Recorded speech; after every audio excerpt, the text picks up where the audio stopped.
the takeaway. Everybody wants to know, how do I take the club away? What starts it? What's the proper? The questions end now. There are 3 things I want you to pay attention to in order for you to have the proper takeaway.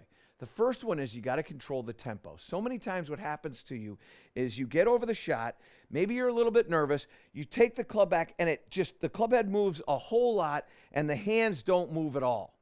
I want you to feel the hands and the club head are moving together because the body is turning. So the body is going to move the head of the golf club back and the hands back together. Now, how do we do that? Well, it's going to feel like a slower tempo. And what I want you to do is this. This is a simple thing to do. So you set up, you put the club head in front of the golf ball, and then all I want you to do is move the club back slowly so that it doesn't roll so far away from you that you can't get it with one hand. Okay? If you're taking this thing back and you're flinging it back away from you, now you got a problem. But with this little drill, you won't have that. So you're going to just go slowly like this and get used to what that feels like. After you've done that for a while, now you can introduce another golf ball. So you put a ball in here like this, separate a bit so that your golf club can go in here. And now all you're going to do is move this back slowly, and then you go.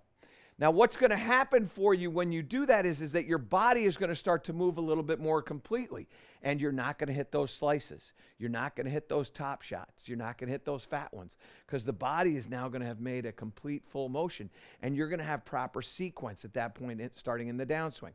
A great way to get the game or get the swing started, okay? Get consistency in your game is we go slowly in the back by feeling the chest moving. Your instinct is to chuck the club head and move the handle, flip in the handle. We got to get rid of that, okay? Now, the second thing that we got to do is we got to control the face.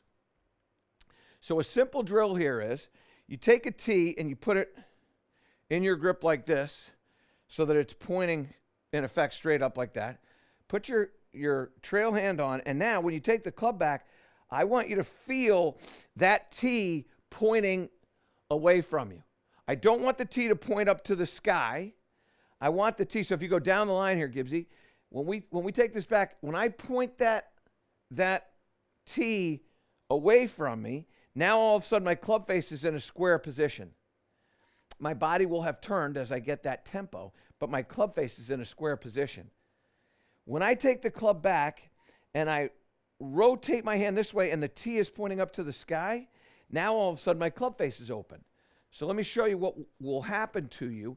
If I flip the club face open, so I'm going to go flip like this. So I flip like that and I come back through, and what's going to happen is because I flipped it, the club face is over to the right-hand side. I also have no distance to the shot. That one there went 135 yards, 137 yards. Now, and that also had 661 RPMs of right spin. Now I put my hand on, and when I take this club back, I'm going to feel that tee point over there. Club face will be there. My wrist will be in a little bit of a bowed position. When I get up here, it's bowed. And now my club face will be square to closed. So here.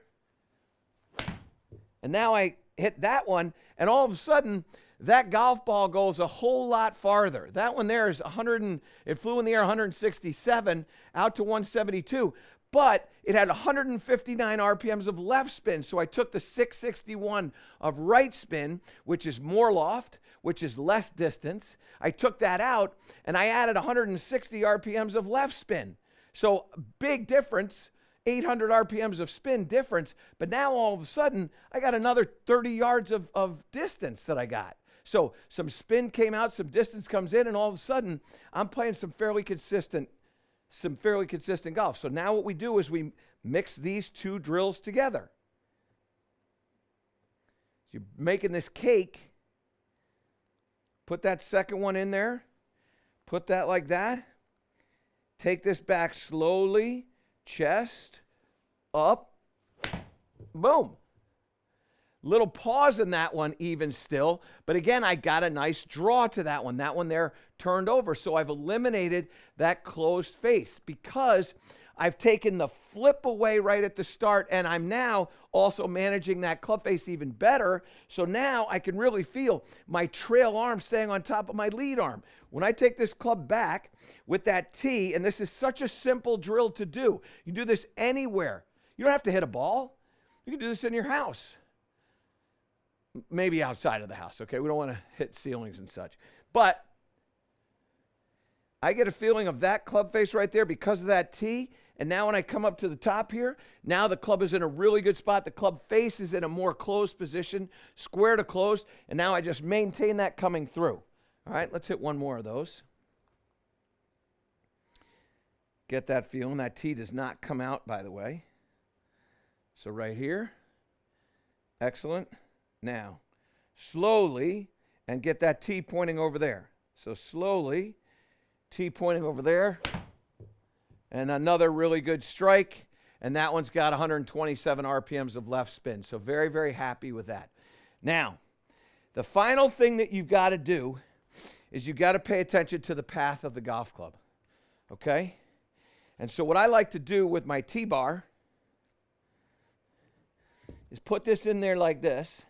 And I've got, just so that you know how this is built, I've got just a little piece of PVC pipe there. I take this swim noodle, put it in there like that, and I'll adjust this arm. So if I have a 9-iron, it might be up a little bit. If I have a longer iron, it might be flatter, okay?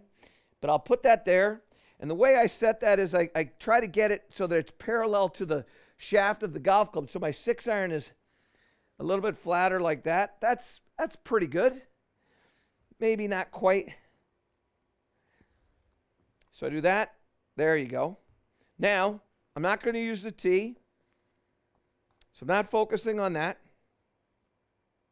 Now, what I am focusing on is the path of the club. So when this club goes back, I don't want to hit this thing. I don't want to take this back so much that it bangs into that swim noodle, okay? And this ball, by the way, is roughly a club head away from that bar. So take this way. Make sure it misses that swim floaty or swim noodle. And now, boom. And now I make a really good strike there. That one there has 120 RPMs of left spin. Really good launch there. Again, 168 in the air, out to 172. So excellent. Try it again. Again, these are things that you can do just to practice. You don't have to hit a ball. Okay? So in here like this. And if you want to make it more challenging for yourself, you can take this and you can tip this up in the air if you're so inclined. Not that that's something that you want to do. It's certainly something that you can do. And now you take this back. This will feel like it's a little bit more outside. And another good strike.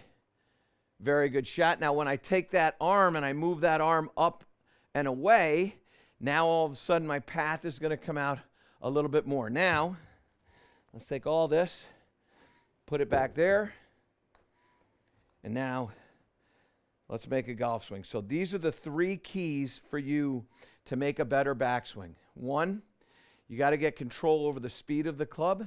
2, you got to get control over the face of the club. And then 3, you got to get control over that path of the backswing. So the tee, the ball, and the tee bar all in here. And now I'm literally like I can see it all in my mind. I can feel the tee right here next to my thumb. And now I go back smoothly, slowly, and what will feel to me is a little bit outside.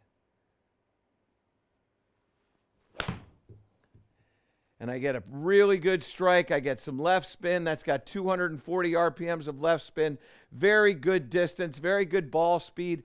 I love that shot.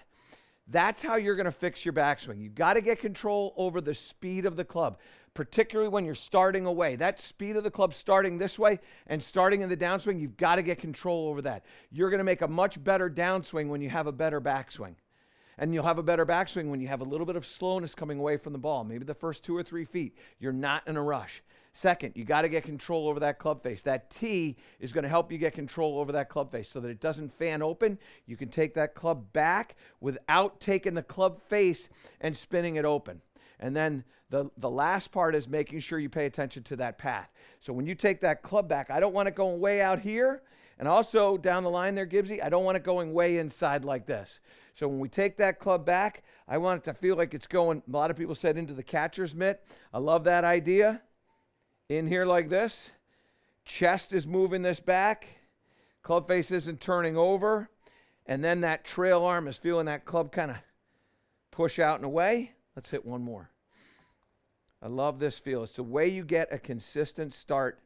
And you'll do this with every single golf club, whether it's a pitching wedge or a driver or anything in between. You're going to do the same thing every single time. Develop that consistency. So here, there's the practice. Chest feels like it's going out like that. Path feels like it's going there slowly. So here, that one I gave it a little bit more speed. So that one, that ball speed got up to 121. A big draw for me, overdid it a bit. That's why you see 977 RPMs of left spin. But the club head speed is up to 85. The ball speed was up there, and the distance of that one was 184.5 yards. And so what does that mean? That means I've got control over that club face. That club face didn't open up. I didn't get any hook. I didn't get any added loft. I didn't get any fanning open or slice, so I didn't get any added loft. And what ends up happening is I get hook. I get hook speed, I get hook spin, and all of a sudden I get proper distance. 121 ball speed, 184 carry distance. Love that. When you're working on your backswing, most important thing you can do is this. Control the face, control the speed, control the path, and you're going to be well on your way to controlling your golf swing. To improve all parts of your game, subscribe to my channel and click the link below.